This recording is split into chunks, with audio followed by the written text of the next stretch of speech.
Shalom. Lebih keras lagi. Shalom. Puji Tuhan. Kita mau bangkit berdiri. Kita mau beri kemuliaan untuk Tuhan dengan tepuk tangan yang meriah untuk Dia. Ayo beri kemuliaan untuk Dia. Haleluya, haleluya, haleluya, haleluya, haleluya. Kita tahu pada saat ini kita datang. Bukan suatu kegiatan kita datang hari Minggu ke gereja. Tapi kita boleh datang kepada Dia untuk menyenangkan hati Dia, untuk memuji Dia. 6 hari kita sudah lewatkan. 1 hari hanya untuk Tuhan. Amin. Amin. Persiapkan hati saudara-saudara sekalian, Bapak Ibu, untuk memuliakan Dia, untuk memuji Engkau.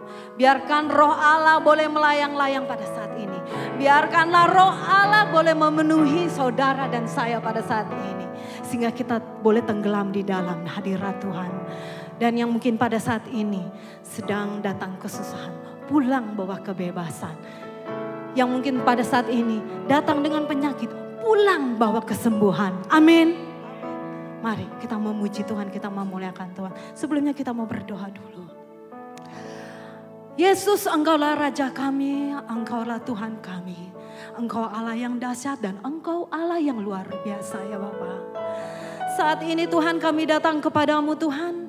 Kami mau memuji dan menyembah Engkau. Karena Engkau adalah Allah kami, Engkau adalah Tuhan kami. Dalam setiap hari Kau sudah pimpin hidup kami ya Bapa. Sepanjang hari Kau sudah pimpin hidup kami. Dan saat ini kami mau bergirang di dalam Engkau Tuhan. Kami mau bersuka cita di dalam Engkau. Bahkan melalui mulut kami. Hati kami mau menyukakan hati-Mu Tuhan. Biarlah roh-Mu boleh melayang-layang di tengah kami. Di dalam hati kami. Sehingga kami boleh tenggelam di dalam hadirat-Mu Tuhan. Bekerjalah Tuhan, bekerjalah di tengah-tengah kami ya Bapa. Kami siap Tuhan. Kami siap Tuhan, kami siap di mana Tuhan boleh berkarya di tengah-tengah kami. Pakai kami semuanya Tuhan, pakai para pelayan-Mu maupun jemaat-Mu ya Bapa. Terima kasih, kami bersyukur kami boleh menjadi pelayan-Mu. Kami bersyukur Tuhan, kami boleh Tuhan menjadi umat yang memuji dan memuliakan. Serta mendengarkan seperti Maria duduk di bawah kaki-Mu. Terima kasih Tuhan Yesus, terima kasih, terima kasih. Haleluya Yesus. Haleluya.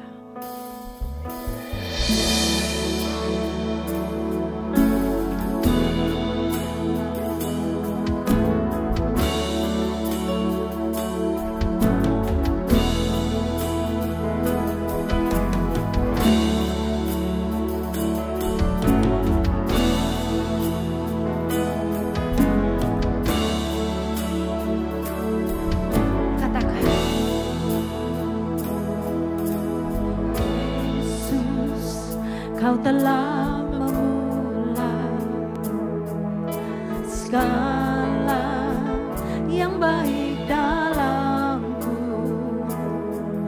Engkau menjadikanku serupa gambaran-Mu dan berharga di mata-Mu.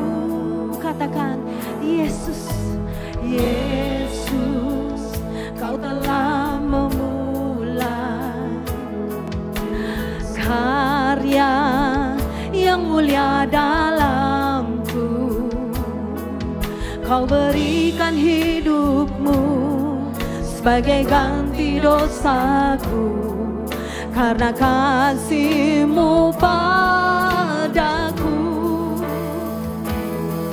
sekarang ku memuji-Mu, Allah yang setia, yang tak pernah meninggalkan perbuatan tangan-Mu. Sekarang ku menyembah-Mu, Allah yang mulia, sempurnakan senam hidupku agar indah bagimu. Haleluya. Mari saudara, kita mau datang kepada Dia dengan hati yang sungguh-sungguh kepada Tuhan. Katakan, Yesus, Kau telah memulai karya yang mulia dalamku. karya yang mulia dalamku. Kau berikan hidupmu sebagai ganti dosaku, karena kasih-Mu padaku. Sekarang kami memuji Engkau Tuhan, Allah yang setia, yang tak pernah meninggalkan perbuatan tangan-Mu. Sekarang ku menyembah-Mu, Allah yang mulia, sempurnakan Kau hidupku agar indah bagimu. Sekarang ku memuji-Mu Tuhan, Allah yang setia, yang tak pernah meninggalkan perbuatan tangan. Haleluya, Allah yang mulia, sempurnakan Kau hidupku agar indah bagimu. Oh, sembah Dia saudara, sembah Dia. Haleluya. Oh, kami sembah Engkau Tuhan. Haleluya. Oh, glory bagi-Mu Tuhan. Engkaulah Raja, Engkaulah Tuhan, Yesus. Ya rarabasi kita rarabasi kita rarabasi. Haleluya, haleluya. Oh, haleluya. Mari sembah Dia, puji Dia, muliakan Dia. Biarkanlah Roh Allah bekerja di tengah-tengah saat ini. Lepaskanlah Roh-Mu, lepaskanlah Roh-Mu memuji dan memuliakan nama Tuhan.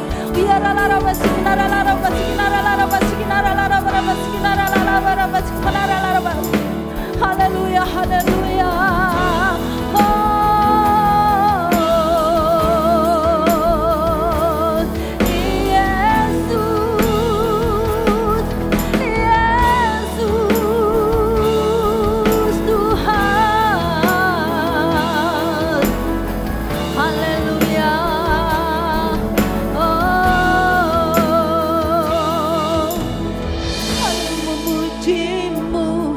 Allah yang mulia, yang tak pernah meninggalkan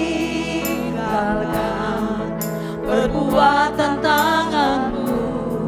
Sekarang ku menyembah-Mu, Allah yang mulia, sempurnakan sebab hidupku agar indah bagimu.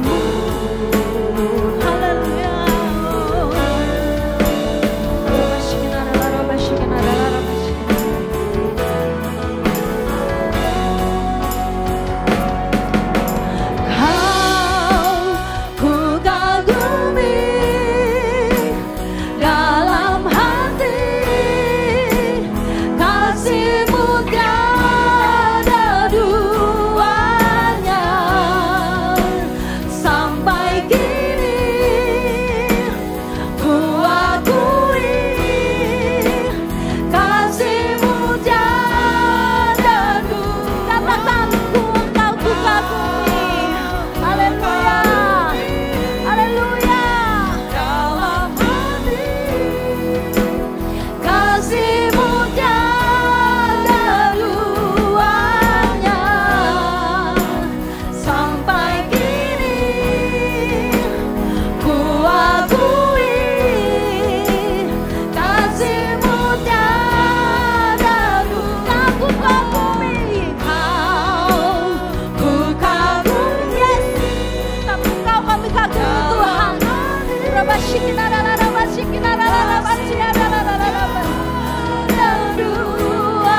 surga bumi dalam hati, kasih-Mu tiada duanya. Sampai kini ku akui kasih-Mu tiada duanya.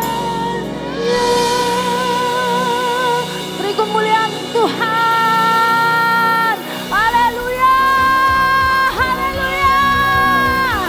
Yes. Puji Dia dengan kekuatan-Mu, puji Dia dengan suara yang nyaring. Amin. Mari, terpujilah nama-Mu Tuhan. Amin. Yesus. Yes. Ayo, lepaskanlah rohmu. Puji Dia, muliakan Dia. Amin.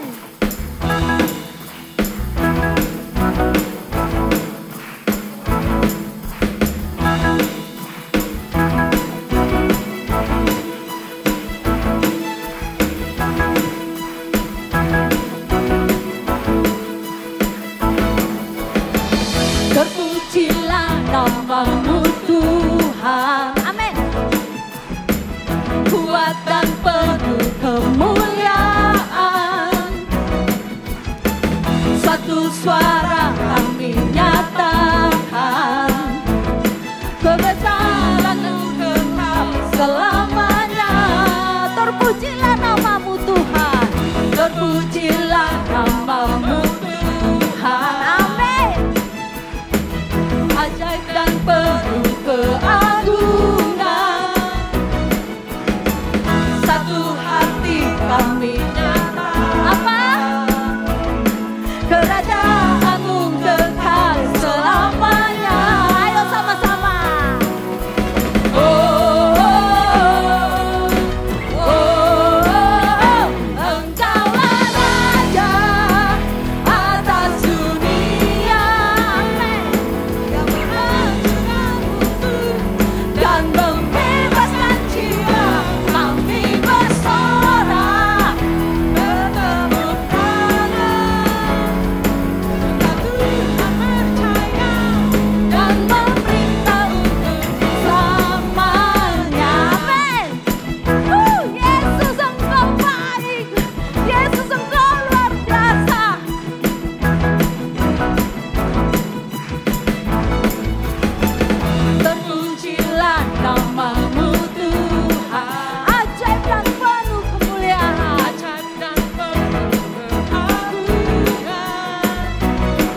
Yesus Allah raja dalam hidupku, berkuasa percaya untuk selamanya.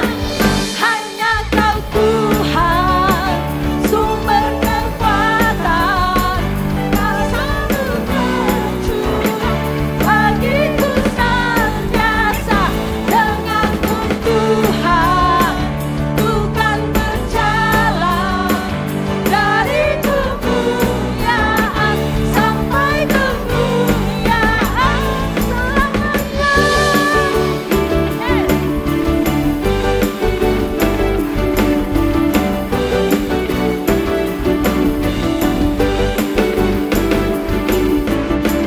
Tak pernah ku ragu akan kesetiaanmu, Kau pegang hidupku, amin. Yes. Seluruh jiwaku ku yakin dan percaya, Kau tuntun langkahku. Yesus Kaulah raja dalam hidupku, berkuasa percaya untuk selamanya. Hanya Kau Tuhan, sumber kekuatan, kuasa-Mu tercurah bagiku senantiasa. Denganmu Tuhan, ku kan berjalan dari kemuliaan sampai kemuliaan.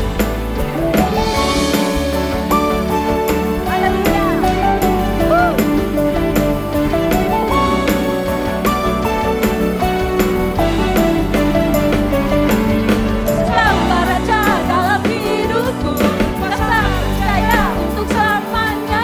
Yesus Kaulah raja dalam hidupku, berkuasa percaya untuk selamanya. Amin. Sumber kekuatan, kuasa-Mu tercurah bagiku senantiasa. Denganmu Tuhan, ku kan berjalan dari kemuliaan sampai kemuliaan. Hanya Kau Tuhan, sumber kekuatan, kuasa-Mu tercurah bagiku senantiasa.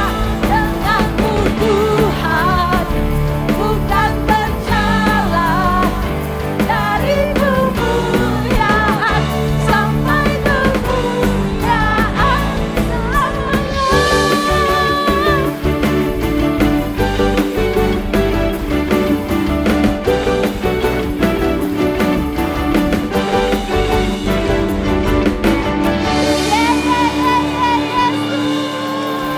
Yesus, haleluya, haleluya. Saudara bersukacita pada hari ini? Saudara bersukacita pada hari ini? Amin. Haleluya, silakan duduk. Kita akan mendengarkan semua yang Tuhan ingin sampaikan pada kita semua. Kita akan mendengarkan firman Tuhan. Biar kita mempersiapkan hati kita. Biar kita seperti Maria, duduk di bawah kaki Yesus. Mendengarkan apa yang Tuhan mau untuk saudara dan saya. Amin. Haleluya, haleluya.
ku kan melihat Dia jadikan semua.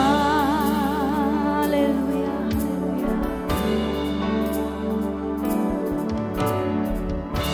Tak selalu Tuhan menjawab doa, namun Dia beri yang terbaik di waktu yang tepat.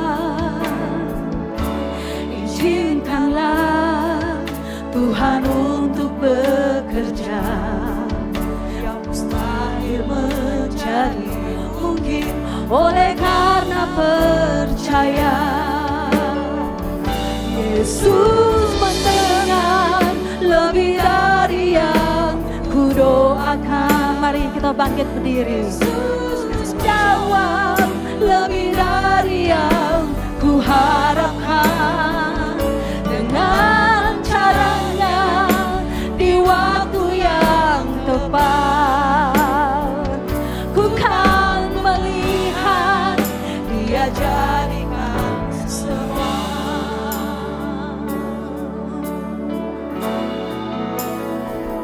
Yesus mendengar lebih dari yang ku doakan. Yesus menjawab lebih dari yang ku harapkan. Dengan caranya di waktu yang tepat, ku kan melihat Dia jadikan semua. Yesus mendengar lebih dari yang ku doakan.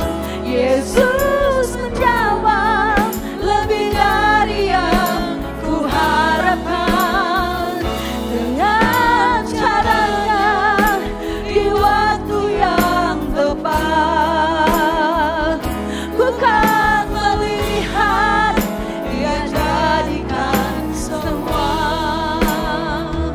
Ku kan melihat Dia jadikan semua. Ku kan melihat Dia jadikan semua. Haleluya. Mari Bapak Ibu kita mau bersaat teduh sejenak.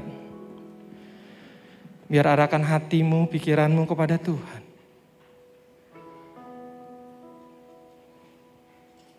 Haleluya. Yesus. Biar kita mau seperti wanita yang duduk di bawah kaki Tuhan, yang menanti-nantikan apa perkataannya, apa yang Tuhan mau katakan. Kerinduan dan kehausan kita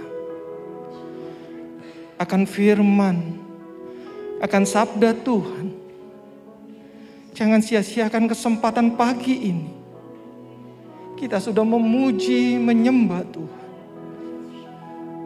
Dan saatnya kita mau duduk diam di bawah kaki Tuhan. Haleluya. Sungguh kami bersyukur Tuhan. Engkau yang senantiasa selalu menopang dalam kehidupan kami. Terima kasih Tuhan oleh karena kemurahan-Mu Tuhan. Kami boleh ada pagi ini di rumah-Mu. Kami boleh datang beribadah kepada-Mu Tuhan. Bapa, terima kasih buat segala berkat-berkat. Buat segala kasih-Mu yang sudah Engkau curahkan dalam kehidupan kami. Kami percaya Tuhan kalau hari ini Tuhan akan menambahkan lagi Tuhan pengertian kepada kami akan kebenaran yang Tuhan mau singkapkan buat kami. Maliara Roh Kudus bekerjalah di tengah-tengah kami. Bukakan hati dan pikiran kami Tuhan, untuk kami paham dan mengerti Tuhan akan keinginan dan kehendak-Mu. Kami manusia yang berdosa. Kami manusia yang penuh dengan kelemahan Tuhan. Ampuni kami Tuhan. Ya, jangan dosa kami menghalangi Tuhan. Segala berkat, kemurahan, kasih-Mu terhalang oleh dosa kami. Tapi biar pagi ini kami mau pertaruhkan di bawah kaki-Mu Tuhan. Dan Tuhan Yesus sendirilah yang mengampuni dosa dan kesalahan dan pelanggaran kami Tuhan. Terima kasih Bapa. Kami siap untuk mendengar firman-Mu.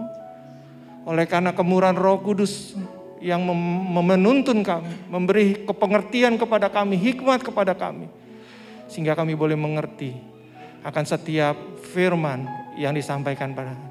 Mari Tuhan berbicara.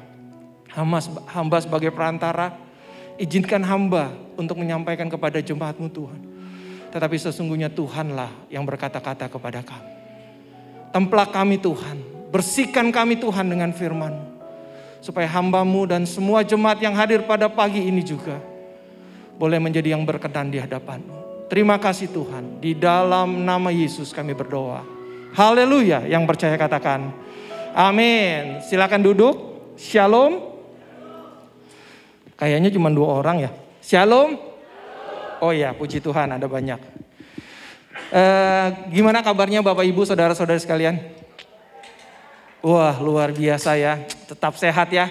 Hari-hari ini saya mendengar banyak kawan, saudara, kerabat kita mungkin ya, yang COVID-nya lagi naik lagi ya Bapak Ibu ya. Saya mendengar beberapa saudara kita juga terkena COVID gitu ya. Hati-hati, jaga kesehatan, jaga diri kita ya kan. Nah ini saya udah mulai minta izin buka masker.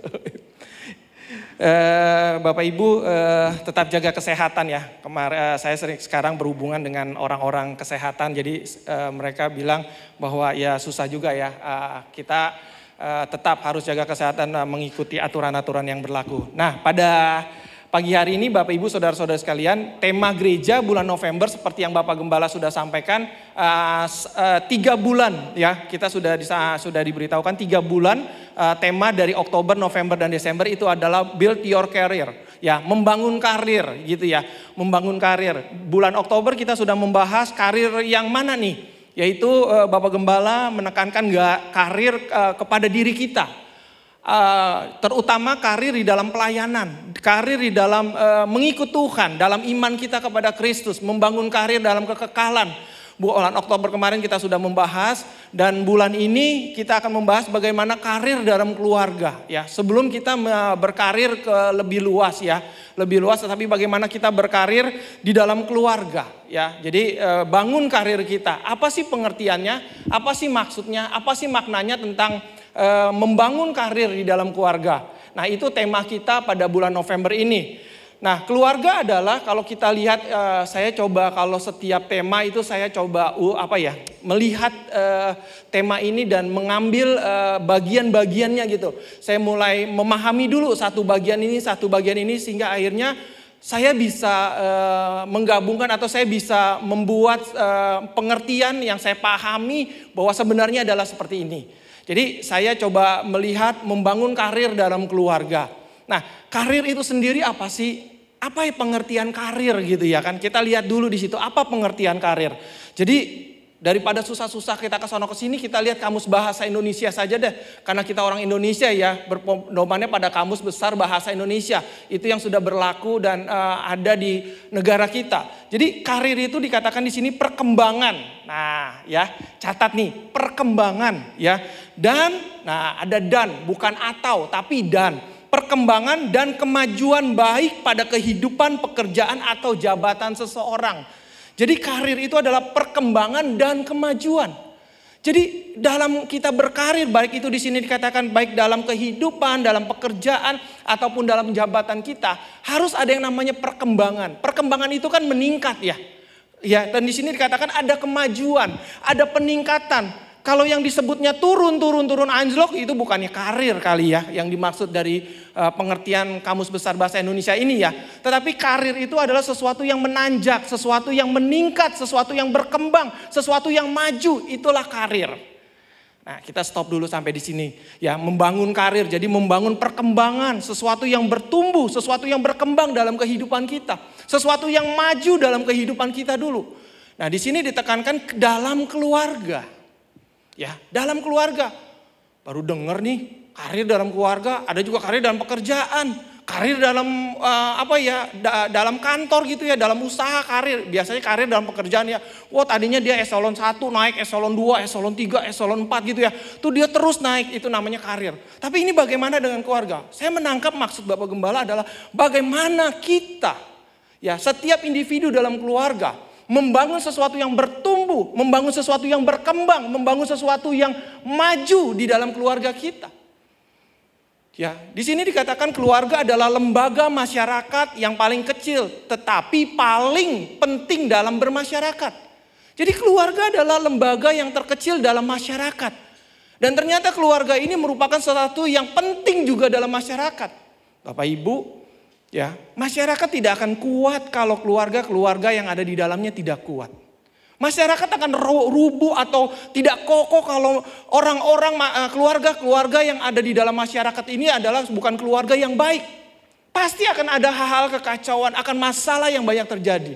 Tetapi kalau keluarga-keluarga ini menjadi kuat, keluarga-keluarga ini menjadi satu keluarga yang baik, percaya Bapak Ibu, maka lingkungan masyarakat itu juga akan baik. Nah, keluarga adalah lembaga masyarakat paling kecil tetapi paling penting dalam masyarakat karena dibentuk oleh tangan Tuhan sendiri yang dipersiapkan untuk bertumbuh berotoritas dalam kehidupan di mana di dalamnya terdapat anak-anak yang disiapkan untuk bertumbuh dan menikmati kembali kehidupan Taman Eden. Jadi keluarga ini Tuhan bentuk ya. Keluarga ini yang terjadi tadi di Taman Eden ya, tetapi karena dosa rusak keluarga ini. Dan Tuhan mau hari-hari ini keluarga ini terbentuk kembali supaya menikmati Taman Eden di dalam keluarga itu. Menikmati kasih Allah di dalam keluarga itu. Nah, selanjutnya adalah namun kata keluarga menjadi kehilangan makna karena dipergunakan oleh berbagai orang dari berbagai kelompok untuk tujuan-tujuan tertentu yang tentunya entah tujuan baik atau tujuan buruk dan menamai pengikutnya dengan sebutan keluarga. Ya. Nah, saya nggak usah sebutkan lah keluarga apa gitu ya. Bahkan di banyak gereja kita sering mendengar kata menyanyikan bagi tentang persekutuan umat Allah disebut keluarga. Jadi di dalam kekristenan juga ternyata Alkitab penting tentang keluarga ini. Keluarga sangat berarti dan sangat dekat dengan hati Allah. Oleh karenanya keluarga jugalah yang menjadi sasaran utama iblis. Nah, perhatikan Bapak Ibu. Keluarga-keluarga ini menjadi sasaran utama iblis. Karena waktu dia datang kepada Adam dan Hawa, dia tidak melulu hanya datang kepada satu orang. Tapi dia tahu dia datang kepada keluarga. Dan dia menjatuhkan keluarga itu. Dan akhirnya keluarga itu jatuh di dalam dosa. Tidak mengherankan kalau firman Tuhan mengingatkan dengan kita bahwa keluarga itu penting Bapak Ibu. Apa yang dimaksud dengan keluarga? Keluarga adalah ikatan perjanjian dalam persekutuan hidup antara ayah, ibu, dan anak-anak. Inilah yang disebut keluarga kecil atau keluarga inti. Bagi Allah keluarga adalah hal terpenting. Kita lihat ada 7 bukti Bapak Ibu dalam kekristenan, dalam Alkitab tentang keluarga. Yang pertama adalah Allah kita adalah Allah Tritunggal. Amin. Nah, di sini adalah natur Allah sebagai Allah Tritunggal adalah Allah Bapa, Allah Anak, dan Allah Roh Kudus. Bapak Ibu, agama mana yang menyebut Allahnya sebagai Bapa? Ada agama mana atau percayaan mana atau ada apalah gitu ya yang menyebut Allahnya dengan Allah Bapa, Allah Anak? Hanya kita sebagai pengikut-pengikut Kristus yang mengatakan Allah Bapa, Allah Anak, dan Allah Roh Kudus. Ini menunjukkan bahwa natur Allah kita adalah keluarga. Bicara tentang Allah Bapa bukan berarti harus ada Allah Ibu gitu ya. Bukan. Tetapi ini pengertian yang Allah mau beritahukan kepada kita. Bahwa betapa pentingnya keluarga. Di sini gambaran Bapa adalah gambaran nanti kita lihat, kita jelaskan. Bagaimana gambaran Bapa, gambaran anak. Ya. Dan kita lihat juga nanti dalam keluarga yang sebenarnya gambaran ibu. Jadi yang pertama adalah Allah kita Tritunggal yang menggambarkan tentang keluarga. Dia menyebutkan dirinya, mengidentikan dirinya dengan Allah Bapa, Allah Anak, dan Allah Roh Kudus. Yang kedua, Allah memulai hidup manusia itu dari Adam dan Hawa dengan yang namanya pernikahan. Nah, kalau kita baca di sini di dalam Kejadian pasal 2 ayat Kejadian 1 ayat 27 sampai dengan 28. Allah berkata gini, maka Allah menciptakan manusia itu menurut gambarnya diciptakannya dia laki-laki dan perempuan, diciptakannya mereka. Allah memberkati mereka, lalu Allah berfirman kepada mereka, beranak cuculah dan bertambah banyak, penuhilah bumi dan taklukkan itu. Berkuasalah atas ikan-ikan di laut dan burung-burung di udara, dan atas segala binatang yang merayap di bumi. Allah memulai karya keselamatan. Itu Bapak Ibu. Jadi yang kedua adalah bagaimana Allah pada awalnya menciptakan keluarga. Ya, keluarga. Dia menciptakan Adam dan dilihat tidak baik seorang diri saja, maka Allah menciptakan Hawa, menciptakan perempuan. Ya, saya baru paham ternyata Hawa itu dinamai oleh Adam. Ya, tetapi Alkitab katakan Allah mengambil rusuk untuk menciptakan perempuan, ya kan? Yang namanya Hawa itu ya, Hawa itu Adam, nama Hawa itu ternyata Hawa itu dinamai oleh Adam. Ya. Jadi perempuan itu Allah menjadikan mereka, memberkati mereka, dan mereka disuruh beranak cucu. Ini adalah gambaran tentang keluarga. Pada mulanya Allah menciptakan keluarga, memulai dengan keluarga. Wow, betapa kalau kita menyadari pentingnya keluarga di mata Allah, di hati Allah. Karena tadi naturnya Allah, kita melihat ada gambaran tentang Allah Bapa, Allah Anak, ada gambaran tentang keluarga. Yang kedua, Allah memulai manusia dengan keluarga. Adam dan Hawa, kemudian anak-anaknya, ya.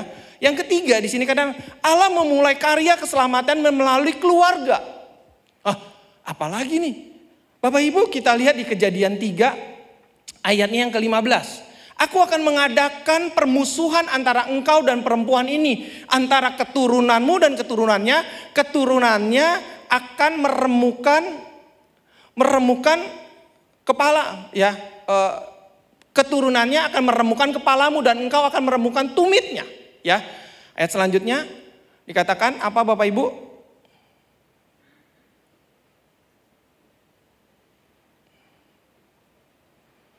Ya, aku akan mengadakan permusuhan antara engkau dan perempuan ini, antara keturunanmu dan keturunannya akan meremukan kepalamu dan engkau akan meremukan tumitnya.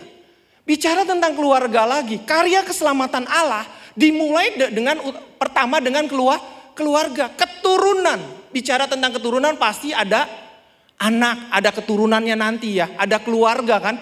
Nggak mungkin kan keturunan itu dari apa gitu ya. Tetapi ini berbicara tentang yang namanya keluarga. Jelas Bapak Ibu, karya keselamatan Allah mulai melalui keluarga. Selanjutnya di sini dikatakan yang keempat, tadi yang ketiga, Kristus dilahirkan melalui sebuah keluarga. Lukas pasal 1 ayat 31 mengatakan begini, sesungguhnya engkau akan mengandung dan akan melahirkan seorang anak laki-laki dan engkau akan menamai dia Yesus. Yesus dikandung dari seorang perempuan. Kenapa Yesus nggak tiba-tiba dijadikan aja cereng gitu ya? Bisa gak? Bisa. Dia Allah yang perkasa. Tom, kayaknya suaranya agak melengking, bisa dikasih bass dikit gak Tom? Agak gitu ya. Jadi sesungguhnya Yesus dikandung ya dari seorang ibu dan dilahirkan dalam sebuah keluarga. Amin. Yesus dilahirkan dari sebuah keluarga. Ya. Nah, ini menandakan bahwa Allah kita begitu konsen sekali lagi, begitu peduli, begitu menganggap hal penting keluarga. Kenapa Yesus nggak dijadikan tiba-tiba Yesus adalah gitulah ceritanya, nggak usah pakai dilahirkan, nggak usah dikandung gitu. Yesus tiba-tiba cereng ada gitu. Bisa gak Bapak Ibu? Bisa. Dia Allah yang besar, dia Allah yang berkuasa, dia Allah yang maha pencipta dan segalanya. Dia bisa buat Yesus tanpa dilahirkan dalam sebuah keluarga. Tetapi Allah begitu konsen kepada keluarga. Makanya Yesus dilahirkan pada sebuah keluarga. Haleluya. Kalau kita memahami, kita yang sudah berkeluarga, betapa Allah konsen terhadap keluarga-keluarga kita hari-hari ini. Terutama keluarga-keluarga Kristen. Amin. Dan yang selanjutnya dikatakan yang kelima, Yesus memulai pelayanannya, pertama kali dia melayani itu dalam sebuah keluarga yang akan dibentuk. Yaitu perjamuan kawin di Kana. Itu dituliskan dalam Yohanes 2 ayat 1 sampai 11. Yesus memulai, pertama kali mujizatnya terjadi, pertama kali pelayanannya ada dalam keluarga. Waktu saya melihat bukti-bukti ini, waktu saya melihat runtutan-runtutan ini. Wow, betapa Allah begitu mengasihi keluarga dan menganggap keluarga itu sesuatu yang luar biasa di hadapannya. Dan Yesus juga katakan yang keenam Bapak Ibu, doa yang mau dijawab itu, ya, doa yang dijawab Tuhan itu, dia katakan yang seperti beberapa bulan lalu firman Tuhan sempat disampaikan adalah Matius 18 ayat 19 mengatakan apa Bapak Ibu? Pernah ingat gak? Dan aku berkata kepadamu, jika dua orang daripadamu ini sepakat meminta apapun permintaan mereka akan dikabulkan oleh Bapakku yang di surga. Ditambahkan lagi ayat 18, sebab di mana 2-3 orang berkumpul dalam namaku, di situ aku ada di tengah-tengah mereka. 2 orang sepakat, gambarannya tentang apa? Keluarga. Suami istri sepakat saja Bapak Ibu. Tentang sepakat ini kita sudah bahas beberapa bulan yang lalu. Suami dan istri 2 orang, Allah gak minta 100 orang, Allah gak minta 5 orang, Allah gak minta 10 orang. Cukup suami dan istri sepakat saja meminta. Allah katakan apapun permintaan mereka akan Tuhan jawab dan kabulkan. Amin. Betapa dahsyatnya keluarga di mata Allah. Berkat, pertolongan dia curahkan melalui keluarga. 2-3 orang berkumpul. Bukan berbicara tentang jemaat saat itu Allah mungkin ya konteksnya ini bukan berbicara tentang bagaimana doa hanya 2-3 orang berkumpul gak apa-apa yang lain gak ada kan saya pernah sampaikan gitu ya. Gak apa-apa ayat ini bukan dipakai, Yesus bukan mengajarkan tentang yang namanya ibadah yang sepi. Yesus sedang mengajarkan bukan yang namanya ibadah yang gak ada orang. Tapi Yesus sedang mengajarkan bagaimana keluarga. Yang di dalamnya ada istri, ada suami, ada anak-anak. 2-3 orang berkumpul di dalam nama Tuhan. Maka dia hadir di tengah keluarga itu. Amin. Amin. Betapa keluarga di mata Allah sekali lagi penting sekali. Makanya tepat tema ini Bapak Ibu untuk kita pahami. Bagaimana kita bertumbuh. Waktu kita menikah. Waktu kita pertama kali memulai keluarga, kita mungkin belum tahu apa-apa. Saya nggak tahu bagaimana menjadi seorang suami. Saya nggak tahu menjadi kepala rumah tangga. Saya nggak tahu bagaimana menjadi seorang ayah. Tapi tahap demi tahap kita menyadari, oh menjadi suami seperti ini, oh menjadi seorang ayah setelah anak-anak kita lahir seperti ini. Itu ada pertumbuhan, itu ada perkembangan, itu ada kemajuan dalam hidup kita. Karir kita yang disebut Bapak Gembala mengistilahkannya karir dalam kehidupan kita. Ada pertumbuhan, bagaimana kita menyadari yang tadinya kita seorang jomblo gitu ya kan. Tadinya seorang bujang ya kan. Yang bebas melakukan apa saja gitu. Karena ada istilah jomblo mah bebas gitu. Memang benar jomblo bebas. Tetapi waktu dia sudah masuk dalam pernikahan. Dia mempunyai keluarga, tunggu dulu.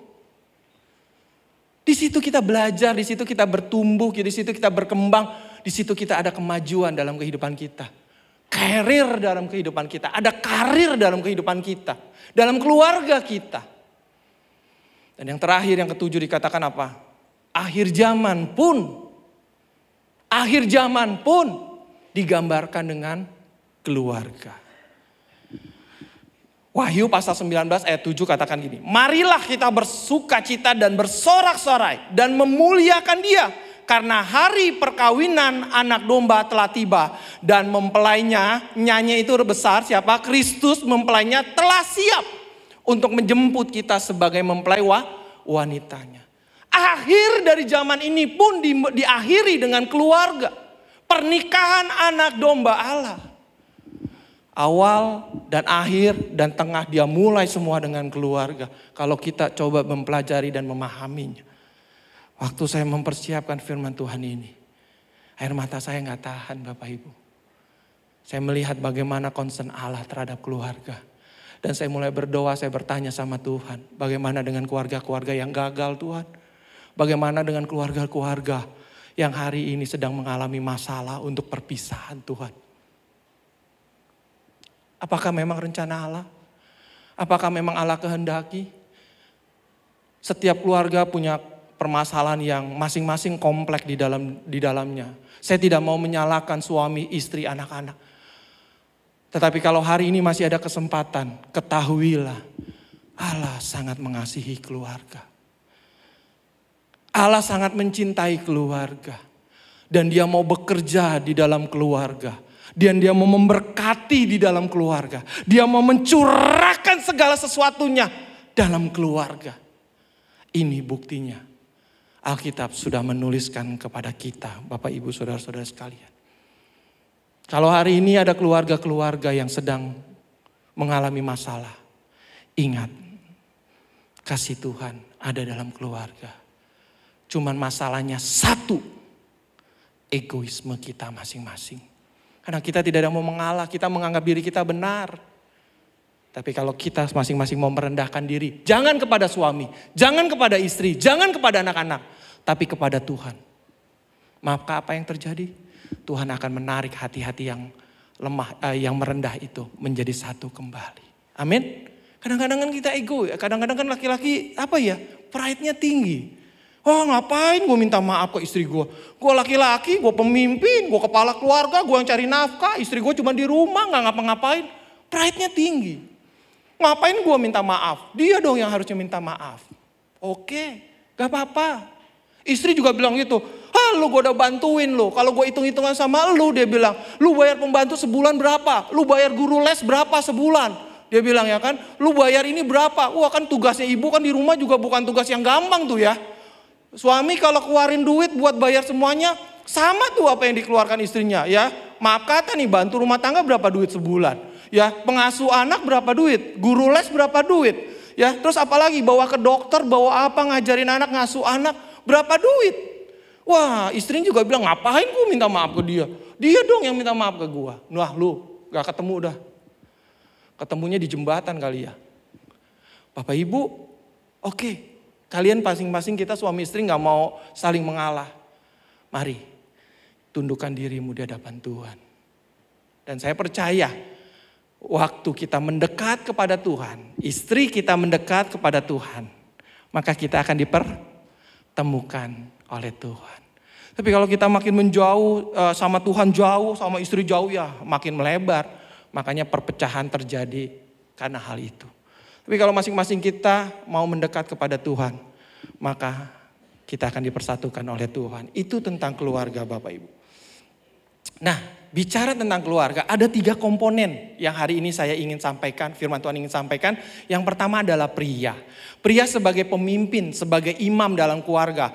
Adam memberikan nama kepada Hawa. Kejadian 3 ayat 20 sama seperti dia menamai binatang-binatang. Jadi Allah yang menciptakan Adam dulu yang pertama.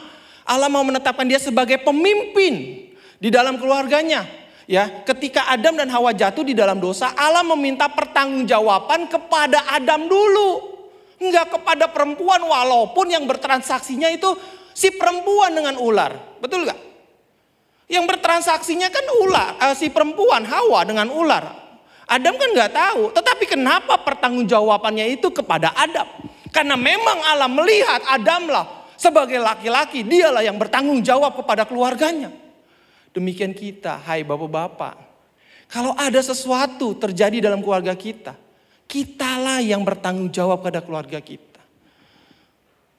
Oleh karena itu sadari ini Bapak Ibu. Sadari bapak-bapak, bukan ibu, bapak-bapak, bahwa kita laki-laki adalah sebagai pemimpin ya. Ketika di pertanggungjawaban, bagian Alkitab lain pun menegaskan bahwa laki-laki adalah kepala perempuan. Karena Adam diciptakan lebih dahulu, Hawa berasal dari laki-laki. Hawa diciptakan untuk Adam, bukan sebaliknya. Hawa diciptakan untuk Adam. Jadi yang pertama yang Allah ciptakan, yang Allah create adalah laki-laki. Dan dialah yang akan memimpin. Makanya kenapa Allah mengistilahkan dirinya sebagai bapak, laki-laki. Karena dialah yang memimpin, melindungi, mengayomi. Dan menjadi imam bagi kita. Allah lah yang menjadi kepala bagi gerejanya. Dan itu adalah gambaran laki-laki Bapak Ibu Saudara-saudara sekalian. Nenek moyangmu di sini dikatakan apalagi Bapak Ibu dalam keluarga. Dan di sini yang ajaib adalah waktu Allah mau menciptakan Hawa ya, waktu Allah mau menciptakan Hawa, kira-kira apa yang Allah lakukan? Apa Adam lagi jalan-jalan gitu ya terus langsung diambil rusuknya? Kira-kira ada yang masih ingat bacaan Alkitabnya? Adam sedang ngapain waktu dia menciptakan Hawa? Apa? Tidur. kurang. Tambah satu kata lagi apa? Nyenyak. Alkitab katakan Adam sedang tidur nyenyak. Ya, Alkitab loh. Saya kalau baca Alkitab suka nanya-nanya gitu ya. Loh, kenapa ya Allah menciptakan Adam itu waktu dia tidur nyenyak ya? Enggak, kenapa dia lagi namain binatang, lagi ketemu binatang terus Allah ambil. Bisa gak? Bisa aja kan, bisa lagi Allah gitu ya kan. Allah mah bisa aja gitu ya. Tetapi kenapa Allah membuat laki-laki itu tertidur sampai nyenyak lagi tidurnya ya kan. Dan diambillah rusuknya dan diciptakanlah perempuan. Ini nanti kita bicara di perempuan Bapak Ibu. Ya, jadi sekali lagi pria sebagai kepala, sebagai imam, sebagai pemimpin dalam keluarga. Itu sudah tidak bisa diganggu gugat. Karena memang demikianlah Allah menetapkannya. Jadi jangan bilang, gue sekarang istri yang gue jadi kepala, ada suami gitu. Enggak Bapak Ibu, mau itu cuman posisi aja yang berubah gitu ya. Tetapi sesungguhnya Alkitab katakan laki-laki jelek, bagus, apapun dia adalah kepala dan pemimpin dalam keluarga. Definite, sudah tidak bisa diganggu gugat. Itu kata Alkitab. Bagaimana dengan perempuan yang banyak lebih bisa dari laki-lakinya dalam keluarga? Whatever itu. Tapi Alkitab jelas katakan laki-laki adalah pemimpin dan imam dalam keluarganya. Amin. Nah, yang kedua, wanita. Ya, wanita diciptakan sebagai penolong. Amin. Amin. Kok nggak ada yang amin ya laki-lakinya ya? Nggak ditolong ya sama istrinya ya? Oh amin katanya. Oh istrinya yang amin. Om paponya nggak amin Ci. Kok paponya nggak? Ya, jadi perempuan diciptakan sebagai penolong, bukan perongrong gitu ya. Kata istilahnya penolong ya. Kejadian 2 ayat 18. Tuhan Allah berfirman, tidak baik kalau manusia itu seorang diri saja. Aku akan menjadikan penolong baginya yang sepadan. Nah ya. Kadang-kadang kata-kata penolong doang, tetapi ayat ini lupa kata-katanya sepadan. Bahasa Yunaninya, Ibraninya dituliskan ezer. Ya, kita kalau belajar Alkitab enaknya kembali ke bahasa aslinya. Apa sih maksudnya gitu ya, lebih jelasnya gitu. Ternyata penolong yang sepadan ini dituliskan dengan kata ezer. Ya, ezer ini berarti apa Bapak Ibu? Ya, konteksnya itu adalah sepadan. Selevel ya, dan tidak melebihi. Jadi kalau diistilahkan ini istilah gini, ada pilot, ada kopilot gitu ya kan, ada host, ada co-host tuh dalam Zoom gitu ya, yang membantu, tapi dia sepadan ya, sepadan dengan pilotnya gitu. Kan nggak mungkin hanya ada pilot, setiap pesawat pasti ada kopilot, sehingga dialah yang menolong si pilot itu ya. Ada yang menarik dalam bagian ini, untuk pertama kalinya Allah menciptakannya dan mengatakan tidak baik. Waktu manusia diciptakan seorang diri dikatakan tidak baik. Tetapi untuk semua ciptaannya Allah katakan sungguh sangat baik. Sudah baik, amat baik. Tetapi waktu Adam sendiri maka Allah katakan tidak baik.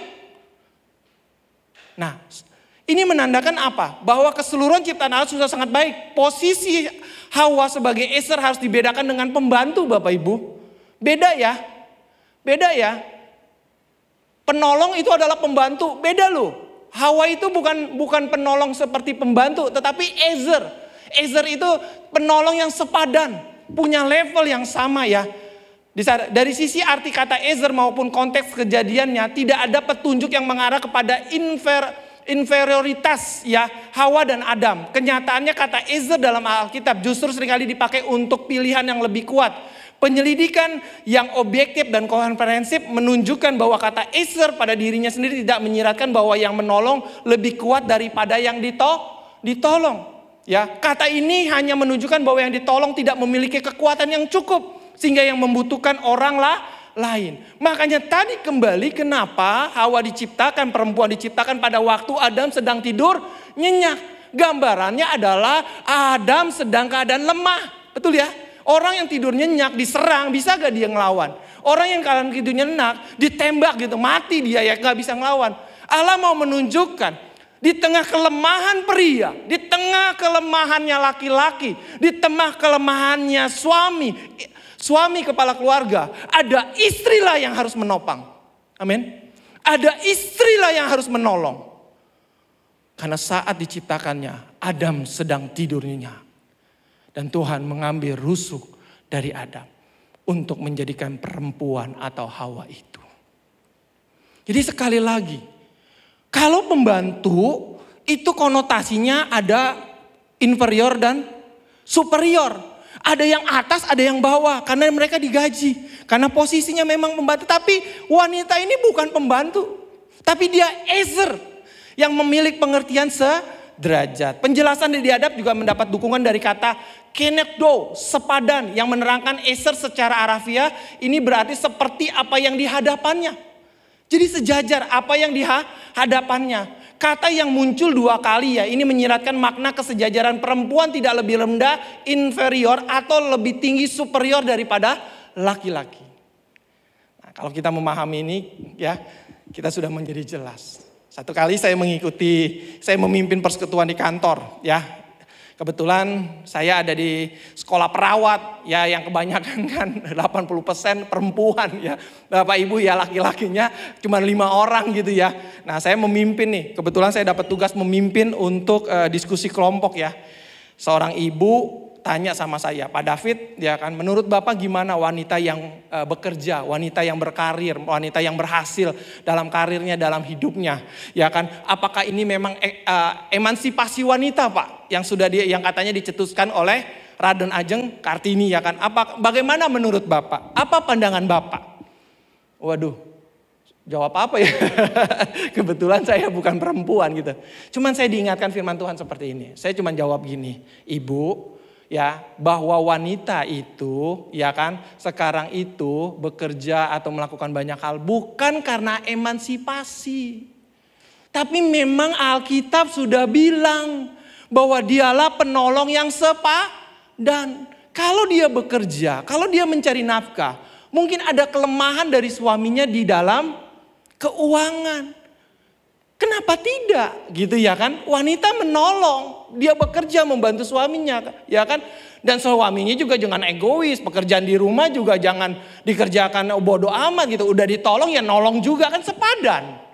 Kan sama gitu ya kan? Saling berhadapan, sejajar. Nah inilah yang Allah mau di dalam keluarga. Inilah yang Allah mau di dalam hubungan suami istri.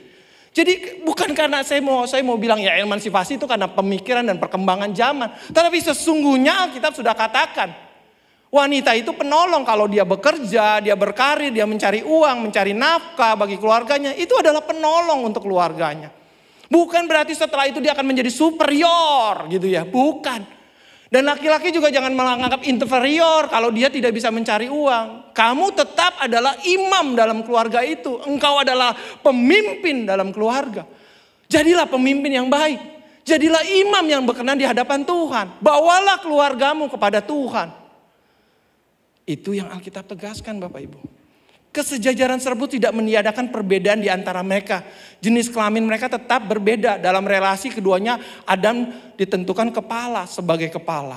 Ini jelas Bapak Ibu. Makin jelas kita memahaminya. Ya. Nah, di sini dikatakan waktu Adam tidur maka dia menciptakan Hawa. Nah selanjutnya ya, anak. Tadi udah pria, sudah wanita. Pria sebagai kepala, wanita sebagai ibu, anak. Anak cuman simple Bapak Ibu. Saya cuman mau bilang gini, enggak banyak lah. Kan anak-anak kan banyak amat diingat. Udah ingat satu aja nih. Efesus pasal 6 ayat 1. Hai anak-anak taatilah orang tuamu di dalam Tuhan. Karena haruslah demikian. Hai anak-anak taatilah orang tuamu di dalam Tuhan. Udah. Anak-anak cuman satu pesan firman Tuhan hari ini.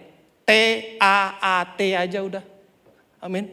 Karena di dalam ketaatan kamu akan ada hormat sama orang tuamu. Di dalam ketaatan, kamu akan ada kasih kepada orang tuamu. Gak mungkin kita mau dengerin kata orang tua kalau kita gak mau mengasihi. Karena kita taat. Kita mau dengerin, kita mengasihi orang tua. Udah cukup ingat aja pesan firman Tuhan. T-A-A-T. Taat. Kalau engkau taat, apapun yang orang tuamu mau. Seperti engkau taat kepada Tuhan. Maka hidupmu akan diberkati oleh Tuhan. Maka hidupmu akan dipakai oleh Tuhan. Kalau anak-anak sudah taat sama orang tua, udah gampang Bapak Ibu. Adik-adik, Ya, kita yang sebagai anak taat sama orang tua udah gampang. Orang tua mau begini ikutin. Ya, saya selalu bilang bahwa ya orang tua itu tidak mungkin ingin anaknya terjerumus ke dalam sesuatu yang menyesatkan, salah gitu ya. Kalau ada orang tua seperti itu doakan Bapak Ibu. Tetapi pada umumnya orang tua mau yang terbaik buat anak-anaknya. Jadi kalau orang tua minta kita sekolah, minta kita belajar, minta kita pulang jangan malam-malam, kita minta segala sesuatu, itu karena orang tua mengasihi kita. Untuk masa depan kita. Dan anak-anak kalau gak mau nurutin orang tua, menurutin siapa? Angkat tangan menyembah Tuhan. Bilang taat sama Tuhan. Yang mana Tuhannya? Engkau gak melihat Tuhan, yang ada di depan mata kita ada orang tua kita. Kenapa engkau gak taat? Bohong. Kalau bilang anak-anak taat sama Tuhan, tapi sama orang tuanya di rumahnya disuruh apa kagak mau, disuruh apa kagak mau, suruh ke gereja kagak mau. Bohong. Tapi kalau engkau taat sama orang tuamu, maka engkau juga akan taat sama Tuhan. Amin. Karena apa? Orang tua yang kamu lihat bisa kamu taati, dan Tuhan yang tidak kamu lihat pasti kamu juga akan bisa taati. Amin. Tapi ada banyak hari-hari ini anak-anak muda bilang sungguh-sungguh, wah pelayanannya dahsyat, nyanyinya luar biasa pelayanannya. Tapi sama orang tuanya gak taat. Yuk, mumpung masih ada waktu, berdoa, minta hati Tuhan dalam hidupmu. Kalau engkau ada salah, selagi masih ada orang tuamu, apalagi masih hidup, gak perlu malu, dia orang tua kita sendiri. Datang kepadanya minta ampun, minta maaf, dan belajar untuk taat sama orang tua. Maka hidupmu akan diberkati oleh Tuhan. Kenapa ada banyak anak-anak yang gak sukses? Kenapa banyak anak-anak yang karirnya mentok gak sukses? Karena sama orang-orang tuanya dia gak taat. Tapi hari ini taati, hai anak-anak, taatilah orang tuamu di dalam Tuhan. Kalau orang tuamu di dalam Tuhan, wow, itu seperti Tuhan mewakilkan dirinya di dalam orang tuamu. Jadi kamu harus taat kepada orang tuamu. Nah Bapak Ibu, ini yang bagi anak. Dan yang terakhir, dalam satu keluarga ada yang namanya warisan. Betul ya? Pasti kan keluarga ada warisan ya. Mau keluarganya the have, mau keluarganya miskin, mau keluarganya kaya, mau keluarganya setengah kaya, apa-apa. Kayak ada warisan lah yang diwariskan kepada keluarga itu. Dan firman Allah cuman bilang dalam Ulangan pasal Ulangan 6 ayat 1 sampai 2, mohon kalau bantu saya dibuka Ulangan pasal 6 ayat 1 sampai 2, firman Tuhan bilang gini. Inilah perintah, yakni ketetapan dan peraturan yang aku ajarkan kepadamu atas perintah Tuhan Allahmu untuk dilakukan di negeri kemanapun kamu pergi untuk mendudukinya. Next. Supaya seumur hidupmu engkau dan anak cucumu takut akan Tuhan Allahmu dan berpegang pada segala ketetapan perintah dan mendapatkan kepadamu dan supaya lanjut umurmu. Musa mengatakan kepada bangsa Israel supaya setiap keluarga-keluarga itu memberikan satu warisan iman kepada anak-anaknya. Bapak Ibu, saudara-saudari, ini penting Bapak Ibu. Kenapa? Karena Yosua, di dalam Yosua 24 ayat 15, dia mengatakan kepada Israel yang saat itu mulai ribut tentang menyembah Tuhan, tentang beribadah kepada dewa-dewa dan kepada Tuhan-Tuhan yang lain. Tetapi Yosua menetapkan hatinya, dia katakan ini, tetapi jika kamu menganggap tidak baik untuk beribadah kepada Tuhan, pilihlah pada hari ini kepada siapa kamu akan beribadah. Allah yang kepadanya nenek moyangmu beribadah di tempat sungai Efrat, atau Allah orang Amori yang negerinya kamu diami. Tetapi aku dan seisi rumahku, kami akan beribadah kepada Tuhan. Ada ketetapan, ada warisan yang ingin Yosua sampaikan kepada bangsa Israel dan juga kepada anak cucunya. Warisan iman yang terpenting dalam kehidupan kita. Ada banyak, apakah warisan itu lebih penting harta? Apakah warisan itu lebih penting kedudukan? Apakah warisan itu lebih penting ke pendidikan? Saya mau mengatakan semua itu penting memang di dalam kehidupan kita. Tetapi yang terpenting, yang terutama yang Tuhan mau adalah warisan iman yang kita wariskan kepada anak cucu kita. Ada seorang peneliti Bapak Ibu yang di dalam bukunya You and Your Family yang dikarang, yang ditulis oleh Dr. Tim LaHaye. Mungkin pernah dengar ya Bapak Ibu ya. Memberikan diagram silsilah dua orang yang hidup pada abad 18 Bapak Ibu. Ya, yang pertama adalah Mark Jocks, ya, seorang penyelundup alkohol yang tidak bermoral, ya, dia menyelidiki kehidupan si Mark Jocks ini ya. Yang kedua adalah Dr. Jonathan Edwards, seorang penginjil yang saleh dan pengkhotbah kebangunan rohani.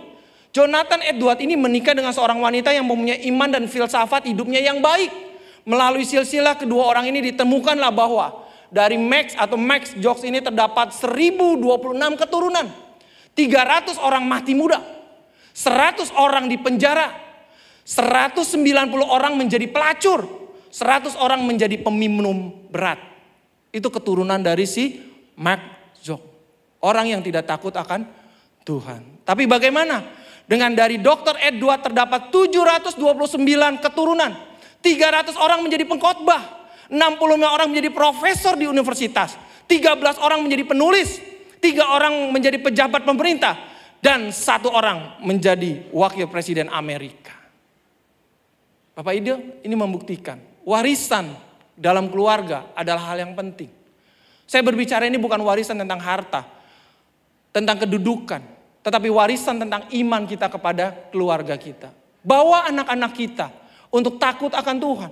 Bawa anak-anak kita untuk mereka mengenal Allah. Karena itulah yang menjadi pondasi bagi mereka untuk kehidupannya selanjutnya. Dan mereka akan membawa itu juga ke dalam keluarga anak-anak nanti anak-anak mereka kepada cucu-cucu kita. Tetapi kalau kita hari ini tidak mewariskan yang namanya iman kepada mereka. Bapak Ibu jangan-jangan nanti keturunan kita akan seperti Max Jocks ini. Tapi biarlah mari, hari ini Tuhan ingatkan kita. Bukan saja Bapak Ibu, tapi saya juga ditegur Tuhan. Untuk membawa keluarga saya, anak-anak saya untuk takut akan Tuhan. Dan memiliki iman yang teguh di dalam Tuhan. Karena itulah yang bisa saya wariskan kepada mereka. Saya tidak mau berkata-kata saja kepada anak saya. Saya tidak mau hanya ngajarin mereka tentang firman Tuhan. Tetapi saya dengan istri bilang, lakukan dalam hidup kita. Mereka akan melihat kita. Oh iya papanya berdoa, oh iya papanya baca Alkitab, oh iya papanya rajin melayani, oh iya mamanya ke gereja.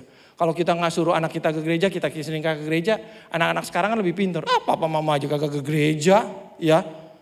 Apalagi disuruh baca Alkitab, mama papa aja kagak baca Alkitab. Apa yang harus kita katakan? Perkataan dan perbuatan harus seimbang waktu kita mengajar dalam keluarga kita. Oleh karena itu mari Bapak Ibu bangun keluarga kita menjadi keluarga yang takut akan Tuhan. Mempunyai iman yang mewariskan iman kepada mereka. Percayalah Bapak Ibu kalau iman anak-anak kita teguh. Masa depan mereka pun akan dituntun oleh Tuhan. Bukan kita lagi yang menjaga. Orang tua terbatas menjaga anak-anaknya, betul? Bisakah kita mengawasi anak-anak 1 kali 24 jam? Enggak bisa kecuali mereka di rumah terus lah. Kalau mereka kuliah, kalau mereka sekolah, kalau mereka di jalan. Apakah kita bisa selalu ngikutin mereka, ngintilin terus kemana-mana gitu? Bisa gak? Nggak bisa. Tapi Tuhan sanggup untuk menjagai mereka. Kalau kita menyerahkan keluarga kita ke dalam tangan Tuhan. Amin. Inilah Bapak Ibu saudara-saudara sekalian. Berkarir di dalam keluarga kita. Ada pertumbuhan, ada perkembangan, ada kemajuan yang terjadi. Kita nggak hanya sebelum keluarga nggak ngerti apa yang menjadi fungsi suami, fungsi istri, fungsi seorang ayah. Tetapi sekarang kita bertumbuh, ngerti, bertambah lagi bertumbuh menjadi orang tua, bertambah lagi nanti bertumbuh menjadi seorang kakek gitu mungkin ya yang punya cucu-cucunya. Makin bertumbuh, makin memahami dan makin mengerti akan kehendak Tuhan kepada keluarga kita. Inilah firman Tuhan yang ingin disampaikan. Mari Bapak Ibu, betapa pentingnya keluarga. Dan hari ini dengan kasih, kalau ada keluarga-keluarga yang sedang mengalami pergumulan, mari datang kepada Tuhan. Minta kasih karunia Tuhan. Maka dia akan memulihkan keluarga itu. Memang enggak gampang Bapak Ibu. Memang enggak gampang. 2 orang yang dipersatukan Tuhan, suami dan istri dipersatukan Tuhan, yang masing-masing dalam keluarga besar, yang punya karakter berbeda, dipersatukan, itu enggak mudah Bapak Ibu. Saya aja sama istri saya juga enggak mudah. Istri saya adalah orang yang teratur, terigid gitu. Kalau makan, kalau harus meja makan gitu ya, waktunya jam 7 makan, jam 6 makan. Lah saya gitu ya, mama saya kadang-kadang makan, udah makan belum gitu ya kan. Saya makan seenaknya saya gitu. Sekarang saya dipertemukan, tadinya saya makan sembarangan, istri saya ayo makan di meja makan. Saya bisa makan dulu di rumah di mana aja, mau di meja kayak mau di bangku kayak mau nonton TV ya cuek-cuek aja, asik-asik aja gitu ya. Tapi sekarang saya bertemu dengan keluarga, istri saya yang makan harus di meja makan, jamnya juga tentu gitu ya. Ada hal-hal yang sulit, tetapi kita belajar bersama-sama. Dan Allah mau keluarga ini bukan menjadi sesuatu yang pecah karena perbedaan, tetapi saling melengkapi dan saling menyadari. Dan pasti kita diberi hikmat ya. Itu Bapak Ibu. Jadi memang bukan hal yang mudah dalam membangun dalam rumah tangga. Saya tahu ada banyak hal-hal, saya masih seumur jagung ya Bapak Ibu. Kemarin kami baru merayakan pernikahan kami yang ke 21 ya. Kami menikah di 4 November 2001. Kemarin kami merayakan ya kan anniversary ya pernikahan tanggal 4 November. Itu yang ke-21. 21 tahun mungkin Bapak Ibu ada yang lebih tua, ada yang lebih. Saya bukan sedang mengajari, tetapi saya sedang menyampaikan firman Tuhan. Karena memang Tuhan menginginkan saya untuk menyampaikan hal ini kepada Bapak Ibu saudara-saudara. Mari kita bangkit berdiri, kita tutup firman Tuhan dengan silakan tim musik. Sebelum kita tutup dalam doa, mari Bapak Ibu kita mau nyanyi angkat satu pujian. Kau kukagumi.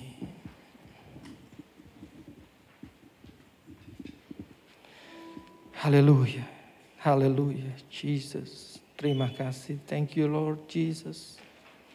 Refnya saja, kau kukagumi. Haleluya. Oh Jesus, haleluya. Oh Jesus.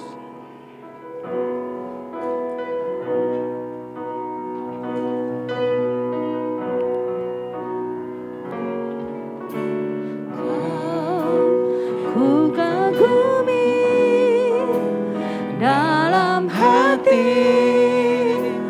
kasih-Mu tiada duanya.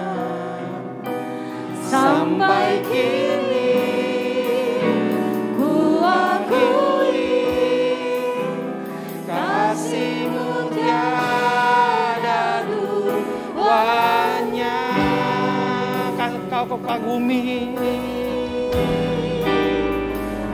Dalam Bapak Gembala akan berdoa bagi kita.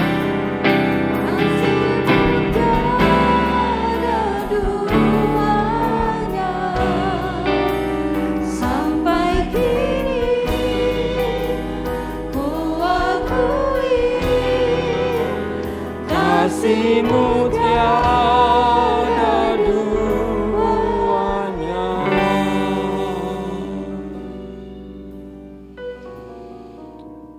Kami bersyukur Bapa kalau kami boleh mengikuti ibadah ini, bahkan kami boleh mendengar firman-Mu. Biarlah apa yang kami dengar kiranya berkenan kepadamu. Ajar kami untuk hidup taat kepada Tuhan. Membentuk keluarga-keluarga yang sungguh-sungguh terus tumbuh di dalam pengenalan yang benar akan Kristus. Supaya kami tahu Bapak, sebagaimana yang pernah diucapkan oleh Yosua, itu juga yang akan kami lakukan. Kiranya Tuhan sendiri yang akan terus menjaga, melindungi, memberkati setiap keluarga demi keluarga yang ada di ruangan ini. Supaya sungguh-sungguh nama Tuhan boleh diagungkan dan dimuliakan. Keluarga mereka terus diberkati. Anak cucu mereka betul-betul berkarya bagi kemuliaan Tuhan. Bapa, inilah sasaran dan tujuan kehidupan kami, membangun keluarga demi keluarga di dalam rumah tangga kami masing-masing. Dan kami tahu Tuhan, Engkaulah Allah kami yang hidup. Kalau Engkau sudah menjaga banyak orang di generasi sebelum-sebelumnya, Engkau juga akan menjaga generasi kami dan saat yang akan datang. Terima kasih Bapa, berkati firman Tuhan ini bukan hanya baik untuk kami dengar, tapi terlebih bisa kami terapkan dalam hidup kami. Beri hikmat kepada setiap kami ya Bapa, untuk bisa melakukannya dengan benar. Wanita dan pria masing-masing mempunyai tugas dan tanggung jawab. Anak-anak mempunyai fungsi dan tugas dan tanggung jawab. Keluarga masing-masing bisa bersatu dalam satu kesatuan di dalam persekutuan dengan Tuhan. Terima kasih Bapa. Kami menyerahkan semuanya dalam naungan-Mu. Berkati David Ismita yang sudah melayani firman Tuhan. Berkati keluarga dan anak-anaknya, istri dan anaknya, kiranya boleh menjadi satu kesatuan dan nama Tuhan dimuliakan lewat kehidupan mereka. Berkati para pelayan Tuhan yang sudah ambil bagian hari ini, biarlah Tuhan menambahkan hikmat dan marifat Tuhan, sehingga mereka semua semakin bertambah-tambah kemampuan yang mereka miliki. Dan banyak orang boleh diberkati lewat pelayanannya. Terima kasih Bapa, kami serahkan firman Tuhan ke dalam tangan-Mu. Sekarang Kaulah yang bekerja ya Roh Kudus, supaya kami masing-masing bisa mengerjakannya dengan baik. Di dalam nama Yesus kami sudah berdoa dan kami alaskan doa ini. Amin, amin, amin.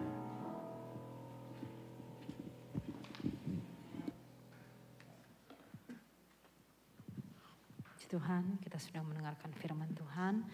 Saya akan membacakan pengumuman Minggu tanggal 12 November 2022. 13 ya, sorry. Gereja Kristen Pantekosta Yerusalem mengucapkan terima kasih banyak untuk para pelayan dan Bapak David Ismita untuk pelayanan firman Tuhan hari ini, dan kami juga mengucapkan terima kasih banyak untuk seluruh pelayan yang sudah mengambil bagian dalam pelayanan hari ini. Tuhan Yesus memberkati. Pertama, berita duka cita, telah dipanggil pulang ke rumah Bapa di sorga almarhum Bapak Budiono Gautama Kamis, ayah dari Bapak Vicky Gautama, hari Kamis 10 November 2022. Jenazah dimakamkan hari Minggu tanggal 13 November 2022 di Heaven Memorial Garden Tangerang. Pengumuman kedua adalah pencarian dana Natal 2022 dan Tahun Baru 2023. Kebutuhan dana Natal 2022 dan Tahun Baru 2023 adalah sebesar 39.570.000. Dan dana yang sudah terkumpul sampai dengan Sabtu 12 November 2022 adalah sebesar 2.150.000. Jadi masih banyak kekurangan. GKPI Jatinegara mengajak seluruh jemaat untuk dapat berpartisipasi menabur bagi acara Natal dan Tahun Baru dengan cara mengisi amplop persembahan dan mencentangkan di bagian dana perayaan Natal, atau Bapak Ibu Saudara-saudari dapat mengisi list yang akan diedarkan oleh seksi dana, yaitu Ibu Cingcing. Pengumuman ketiga adalah pendaftaran kehadiran jemaat ibadah raya perayaan raya Natal 2022 sehubung dengan keterbatasan kapasitas kursi jemaat pada ibadah perayaan Natal GKPY Jatinegara 2022 dan tetap menjaga protokol kesehatan. Gereja hanya akan menyediakan 240 kursi pada ibadah perayaan Natal tahun ini, dan gereja akan mewajibkan jemaat untuk mendaftarkan anggota keluarga yang sudah pasti hadir. Hal ini sengaja dilakukan oleh gereja agar dapat memprioritaskan kursi khusus bagi jemaat yang sudah mendaftar dibandingkan dengan jemaat tamu yang belum mendaftar, guna untuk meminimalisir penyebaran COVID-19 yang masih berlangsung saat ini. Bapak Ibu dapat mendaftarkan nama-nama dan jumlah keluarga yang akan hadir kepada saudari Sandy Sintike. Pengumuman keempat, latihan paduan suara gabungan diingatkan kepada seluruh pelayan paduan suara gabungan GKPI Jatinegara. Hari ini 13 November 2022 setelah ibadah raya akan diadakan latihan paduan suara, ditunggu kehadirannya. Demikian pengumuman hari ini. Terima kasih, Tuhan Yesus memberkati. Dan kita akan tutup ibadah pada siang hari ini. Saya undang untuk Bapak Ibu bangkit berdiri kembali dan saya serahkan pada Bapak Jonathan untuk menutup doa.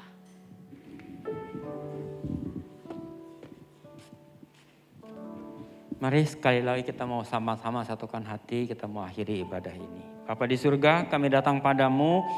Kami bersyukur kalau kami boleh mengikuti ibadah dari awal sampai akhir.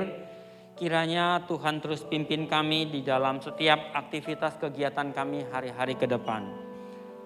Tuhan akan tuntun kami di dalam banyak hal. Mungkin kami menghadapi banyak tantangan dan cobaan. Tuhan beri hikmat untuk kami bisa melewatinya dengan baik. Bagi mereka yang sakit, Tuhan jamah. Biarlah Engkau tangan-Mu yang penuh dengan kuasa menjamah setiap kami. Di dalam nama Yesus ada kuasa kesembuhan yang akan terus mengalir. Dan ketika Engkau kembali ke tempat-Mu, Tuhan menjamah dia dan sembuh dengan sempurna. Terima kasih Bapa. Kami juga berdoa buat semua umat Tuhan yang mengalami masa-masa di dalam hidup ini. Tantangan-tantangan yang terjadi. Bapa, kami mohon anugerah-Mu. Beri mereka hikmat untuk bisa melewatinya dan terus menjadi pemenang-pemenang. Dan nama Tuhan dimuliakan. Kami berdoa buat negara dan bangsa kami Indonesia. Tuhan tolong negeri ini Jauhkan dari segala hal yang membuat negeri ini tidak damai. Biarlah hikmat-Mu boleh turun kepada pemimpin-pemimpin kami, Pak Presiden kami, Pak Jokowi, para menteri dan aparatur pemerintahan akan terus bekerja sama dengan badan legislatif dan yudikatif, menegakkan keadilan dan kebenaran di negeri ini. Dan nama Tuhan dimuliakan. Kirimkan roh pertobatan atas bangsa dan negara, sehingga banyak orang boleh mengenal Kristus dengan benar. Karena itu ya Bapa, sebelum kami tinggalkan tempat ini, kami mohon kuasa-Mu, berkat-Mu ya Tuhan. Kita angkat tangan sama-sama. Turunlah kiranya berkat Allah, damai sejahtera dan sukacita, kasih karunia dan hikmat Tuhan boleh turun ke atas kita semua. Lewat Yesus Kristus Tuhan dan penyertaan Roh Kudus menyertai kita sekalian. Karena itu pergilah pulang, terimalah damai sejahtera dan sukacita ini. Jadilah berkat, jadilah terang. Mulai dari keluargamu, tetanggamu, lingkungan di mana kau ada, pekerjaan di mana kau bekerja. Nama Tuhan dimuliakan. Dalam nama Yesus kami sudah berdoa.